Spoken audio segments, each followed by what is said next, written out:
하나님의 말씀입니다. 로마서 6장 10절 말씀입니다. 그가 죽으심은 죄에 대하여 단번에 죽으심이요 그가 살아계심은 하나님께 대하여 살아계심이니. 아멘. 우리 이투스교회를 위해서 계속 기도해 주시고 함께 협력해 주셔서 감사합니다. 우리 이투스교회 오직 그 이름 뜻대로 예수 그리스도 하나님의 아들 원자 예수님의 능력만 나타나는 교회 될 수 있도록 함께 협력해 주시고 함께 섬기실 우리 지체에 있다면은 언제든지 환영합니다. 함께 우리 교회를 위해서 섬길 수 있도록 그렇게 했으면 좋겠습니다.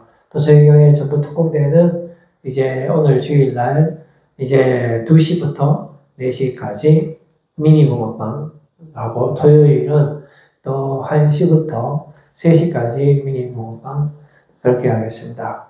그리고 이제 저희 교회 익투스 예배는 주일은 11시, 그리고 오후는 1시, 그다음에 수요일은 8시, 금요일은 9시 이렇게 되겠습니다.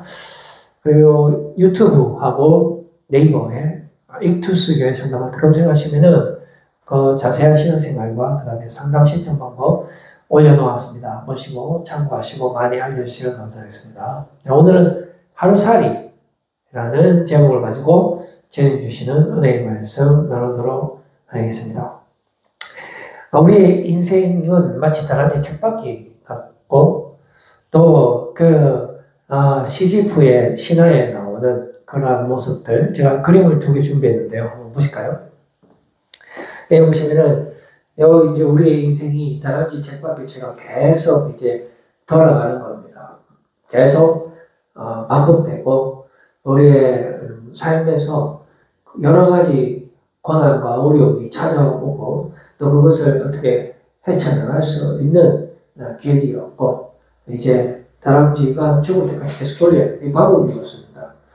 그리고 이제 이 그림처럼 이 사람이 이 시지프라는 사람이 이 돌을 굴려야 되는데 이 산꼭대기까지 굴리게 되면은 이 돌이 또 밑으로 떨어지는 겁니다. 그 무게 때문에. 그러면은 또 다시 내려가서 또 위로 올라요.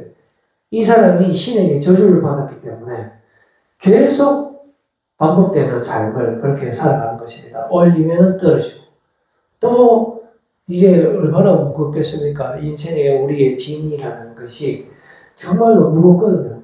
그래서 올리고 또 떨어지는데 이런 것이 매일 똑같이 이렇게 다람쥐 쳇바퀴처럼 돌아가는 것이 그 우리의 인생이라는 것이죠. 여기서 뭐 이렇게 나올 수 있는 방법은 없습니다. 이게 저주이기 때문에 계속 이거 해야 돼요. 해야 되고 다람쥐도 이제 못 나오죠. 이게 물리적으로 못 나오죠. 이게 뭐 다람쥐가 돌리다가 너무 힘들어 죽으면 그 자로 되겠지만 그거는 뭐 지금 이 그림에서 해서 계속 돌려야 되는 이게 바로 우리의 고단한 삶을 잘 표현해주고 있는 그런 그림이 되는 것입니다.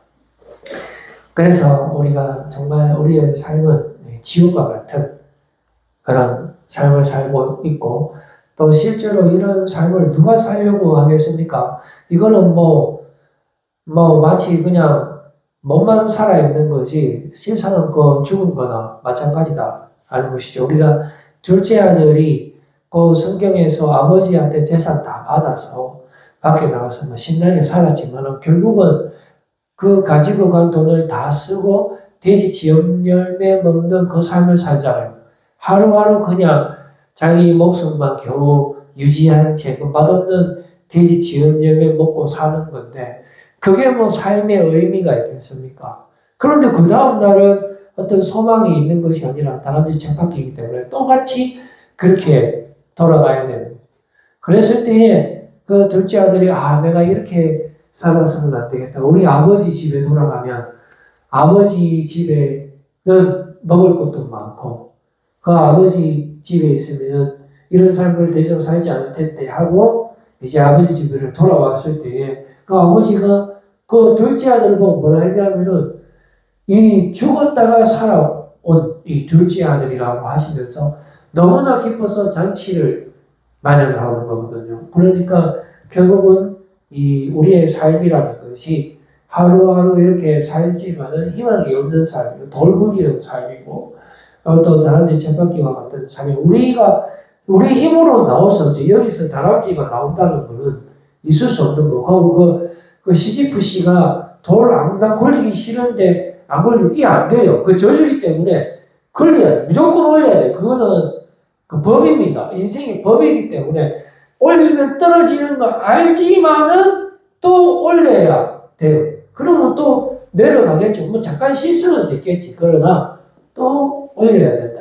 올려봤자 어느 번째인데 그거 또 떨어질 텐데 이렇게 살아요. 그랬을 때에 우리 성경에 그 아버지가 둘째 아들 보고 죽었다고 이야기. 첫째 아들은 그 돌아온 그 둘째 아들을 위해서 잔치를 마련한 아버지를 상당히 미워하면서 잔치 초청을 받지 않았습니다. 그럼 뭐 첫째 아들도 사실은 죽은 사람이랑 마찬가지로 왜 그러냐면 둘째가 죽었다가 살아왔다는 것을 깨닫지 못했기 때문에 비록 자기가 아버지 집에 붙어 있고 뭐 특별히 잘못한 게 없다 하더라도 그 사람 역시 그 동생을 받아들이지 않는 한 다람쥐 쳇바퀴에서 나올 수는 없다 하는 것입니다. 그래서 우리가 뭐 또 오늘 우리가 열심히 살고 내일 한 시간 사는 것이 우리한테는 고생이라는 말이죠. 우리가 또 못 볼 거 또 봐야 되는 거지. 또 눈물을 흘려야 되는 거고 어떻게 헤어나올 수 있는 방법이 없게 되는 것입니다. 그래서 우리의 인생을 하루살이의 인생이라고 많이 표현하는데 우리 하루살이는 어떤 거냐면은 제가 그림을 준비했습니다. 요게 하루살이인데요. 이거는 인생이 딱 1시간 사, 1시간. 짧게는 1시간이고, 굵기로 봐야 하루인데, 그러니까 이 하루살이는 자기가 삶을 살 때 처음이자 마지막이, 네, 그러한 삶을 이제 살아가게 되는 것이죠.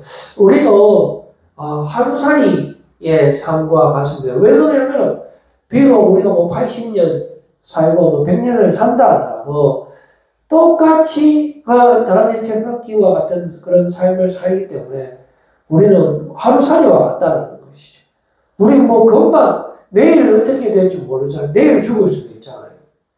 그런데 뭐 그렇다고 우리가 뭐 어떤 희망이 있는 것도 아니고 계속 반복돼서 의미 없는 그런 삶들에 반복돼서 살기 때문에 우리는 하루살이와 같다라고 이야기하는 겁니다. 그 사르트르라는 철학자가 있는데요. 그 자기가 쓴 글에 보면은 뭐 땅바닥에 있는 돌을 보면은 그 돌을 던져서 이제 물에 던지려고 하는 순간에 우리의 인생이 이 돌과 같다 하는 것입니다. 돌과 같다. 그래서 우리의 인생이 어디서 던져졌는지 알 수가 없는 거예요. 어디서 던져졌는지 우리가 마음대로 살 수는 있지만 내가 어디서 왔는지 모르는 거예요. 그냥. 그래서 우리 인간을 보고 자유를 선고받은 사람이라고 했습니다. 왜냐하면 내가 지금 내 마음대로 할 수 있지만 결국은 인생이 우리가 죄의 지배를 받게 된다. 계속 그 삶에서 벗어날 수 없는 그러한 삶을 살 수가 있잖아요. 그러니까 결과적으로 우리가 내일 죽을 수도 있고, 그리고 우리가 또 잘못하면 죄에 의해서 정죄함을 받고 또 죄에 의해서 죽을 수도 있고, 뭐 이래 죽으나 저래 죽으나 결과적으로 우리에겐 자유가 없고 죄의 노예가 되는 것이고 이 삶이라는 것은 아무런 희망이 없다 하는 것입니다. 그래서 전도서 4장 1절에서 3절 말씀에 보시면은 우리 인생에 대해서 우리 인생이 과연 축복인가 아니면 저주인가 라는 말씀을 주고 있는데요. 보시면 내가 다시 해아래에서 행하는 모든 학대를 살펴보았도다. 그러니까 우리가 이 땅에서 살 때 우리는 학대를 받고 우리는 고생을 하고 힘든 삶을 살 수밖에 없는 것입니다. 모든 학대가 자행된다는 것이죠. 그런데 보라, 학대받는 자들의 눈물이로다. 그들에게 위로자가 없어요. 아무도 우리를 위로하지 않습니다. 그들을 학대하는 자들의 손에는 권세가 있으나 그들에게는 위로자가 없도다. 자, 그러므로 나는 아직 살아있는 선자들보다 죽은 지 오래 죽은 자들을 더 복되다 하였습니다. 그러니까 지금 살고 있는 사람보다 죽었는 사람이 그나마 낫다라는 거죠. 왜냐하면 새로운 고생을 안 하니까. 그리고 죽은 지 오래된 사람은 더 좋다라고 지금 이야기하고 있죠. 그런데 3절에 결론 말씀을 주고 있는데요. 지금 살아있는 사람하고 이 죽은 사람, 두 분의 사람이 있는데 그 중에 더 복된 사람이 누구냐? 이 둘보다도 아직 출생하지 아니하여 해 아래에서 행하는 악한 일을 보지 못한 자가 더 복되다 했더라. 그러니까 아예 태어나지 않은 사람이 태어난 사람보다 훨씬 더 복되다라고 말씀해 주고 있습니다.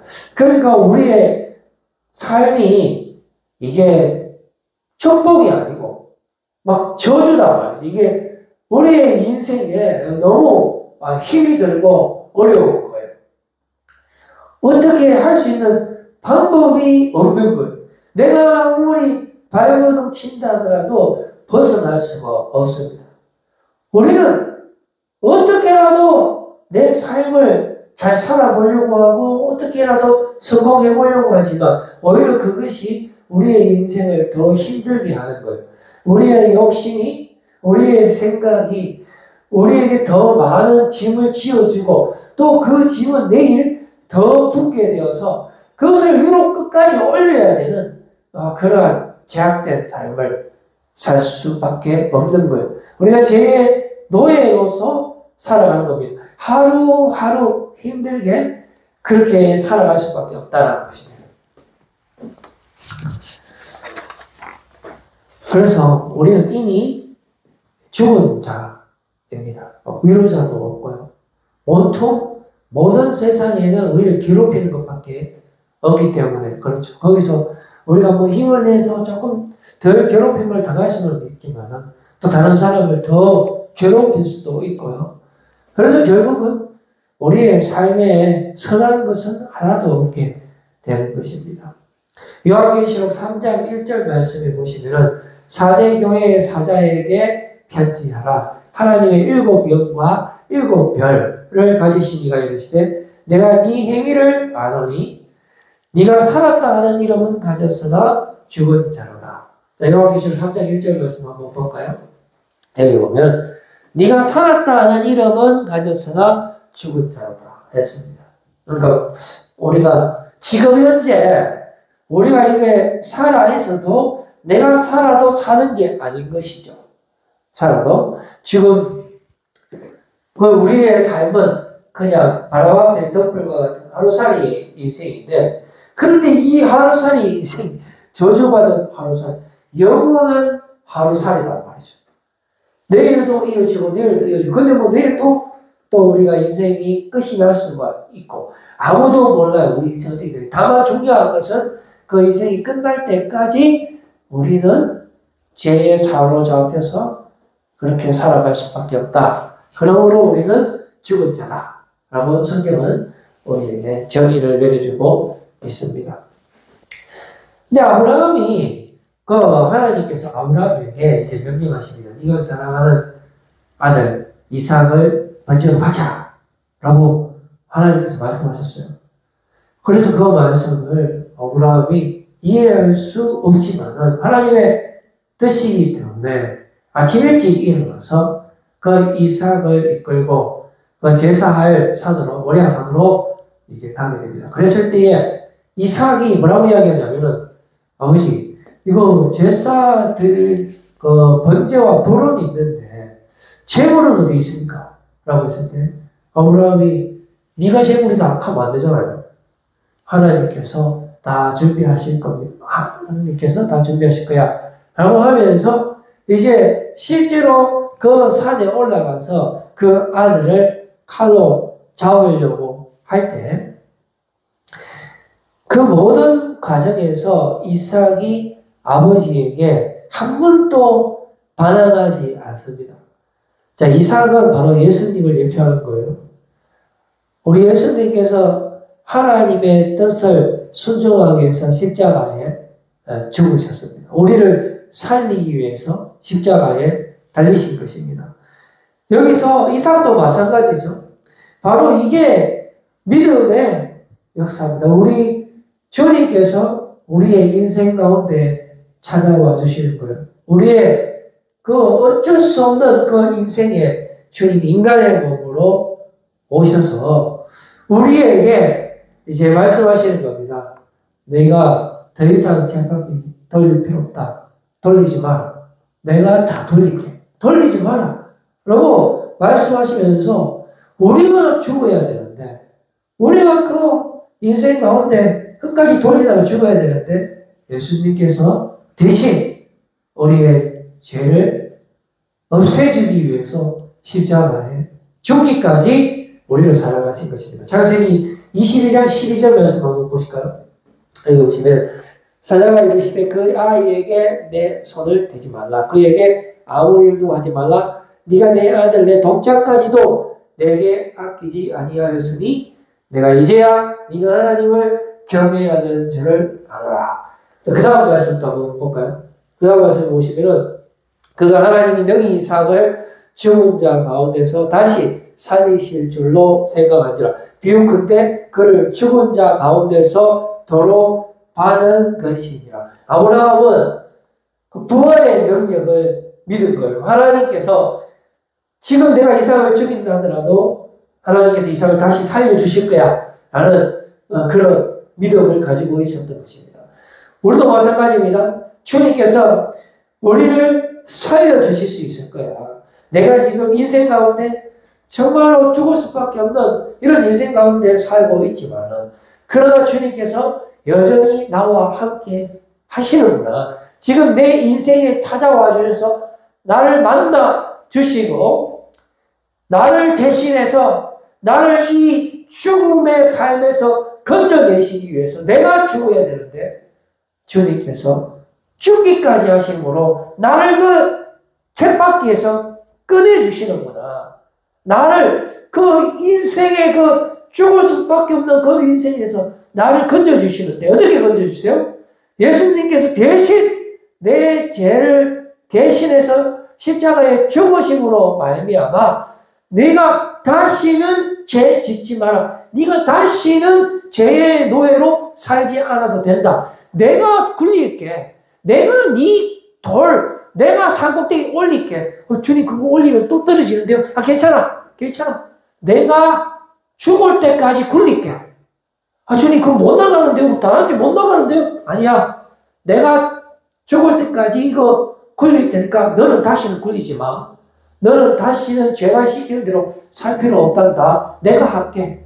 내가 십자가의 길을 걸어갈게. 내가 가시면류관 쓸 테니까. 내가 그들의 침뱉음을 당할 테니까. 내가 옆구리에 참 찔릴 테니까. 너 그거 안 해도 돼. 다시는 죄 짓지 마. 너 하지 마. 너 이제 부활의 삶을 살아. 영원한 생명의 삶을 살아. 내 대신 내가 너를 살려줄 것이야. 라고 하시면서 우리 인생 가운데 지금 찾아와 주시는 거예요. 지금 여러분들 마음속에 성령의 충만하심이 있습니까?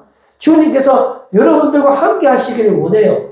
여러분들의 그 반복된 그 삶, 하루살이와 같은 삶, 죄로 인해서 오늘도 죽고 내일도 죽을 수밖에 없는 삶. 내가 지금 어떻게 해야 할지 자유는 주어졌지만 죄를 지을 수밖에 없는 그 자유 가운데 그렇게 갈 바를 알지 못하고 살고 있는 나. 내일 또 똑같은 인생 똑같이 반복되고 또 죄의 지배를 받는 그 삶 가운데 주님이 찾아와 주신 거예요. 그래서 내가 그 죄를 짊어지고 갈게. 내가 너를 살려주마. 내가 대신 죽을게. 내가 죽음의 사망의 세력을 물리치고 다시 내가 살아나서 부활의 능력을 너에게 주마. 영원한 생명을 너에게 주마. 아브라함이 이삭을 죽일 때 아, 이거 분명히 하나님이 살려주실 거야. 부활의 능력을 믿었다니까요. 그랬을 때에 히브리서는 뭐라고 고백합니까? 아브라함은 이미 그 이삭을 죽었다가 돌아가는 거나 마찬가지다 했다는 것입니다. 그래서 우리 예수님께서도 하나님께 기도했지. 겟세마네 동산에서 땀방울이 폐방울이 될 때까지 저는 이 잔을 옮겨주십시오. 그런데 이것이 주님의 뜻이라면 내가 이 잔을 받겠습니다. 이게 주님의 뜻이에요. 이삭은요, 절대로 반항하지 않았어요. 아브라함에게. 우리 예수님 한 번도 입번껏 안 했습니다. 우리 삶 가운데 말구유에 오셨고요. 가장 연약한 인간의 모습으로 오셔갖고 우리가 지금도 함께 걸어가고 계세요. 여러분들은 내 인생 너무 하루살이 같아. 이건 살아도 산 게 아니야. 그게 현실이지만 그러나 그거는 사탄의 속임수입니다. 우리는 이미 그 사회에서 나왔어요. 그 어둠의 세계에서 나왔어요. 여러분이 책밖에서 나온 걸 믿으십니까? 예수 그리스도 그 십자가 보혈의 능력으로 예수님의 십자가 대속의 사랑으로 여러분들은 더 이상 돌을 굴리지 않아도 돼요. 다시는 죄짓지 마라. 이게 무슨 말입니까? 다시 죄짓지 마! 네 죄짓을 죽었잖아. 이 말이 아니잖아요. 다시는 죄짓지 마. 이거는 뭡니까? 이제 안 지워도 돼. 그 현장에서 가자마자 붙잡힌 그 여인에게 너를 정죄하는 사람도 지금 다 어디 있노? 너를 고발하는 사람들 다 어디 있노? 내가 그 사람들 다 물리쳤노라. 내가 그 사람들의 죄를 대신해서 내가 그 사람들의 죄의 문제를 다 해결했어. 그리고 너의 죄도 내가 짊어지고 갈 거야. 그러니 나도 너를 정죄하지 않아. 그리고 마지막 뭐죠? 다시는 죄 지을 필요 없어. 내가 네 짐을 다 지고 가서 십자가에 죽었단다. 그리고 다시 부활했으니 다시는 죄의 멍에를 지지 마. 이렇게 말씀합니다. 지금 우리에게 내 삶이 여러분들의 삶이 하루살이 같습니까? 반복되는 그런 죄의 그런 삶에서 여러분 헤어나지 못합니까? 예수님의 말씀에 귀 기울이세요. 다시는 죄지지 마. 내가 너를 위해 십자가에 죽었단다. 그리고 다시 살아나서 나의 모든 죄의 문제를 해결하고 내게 영원한 자유와 생명을 주었단다. 그 음성에 귀 기울이시고 주님과 동행해서 전자유의 삶을 살아가시는 여러분들 되기를 바랍니다. 기도하겠습니다. 하나님 아버지,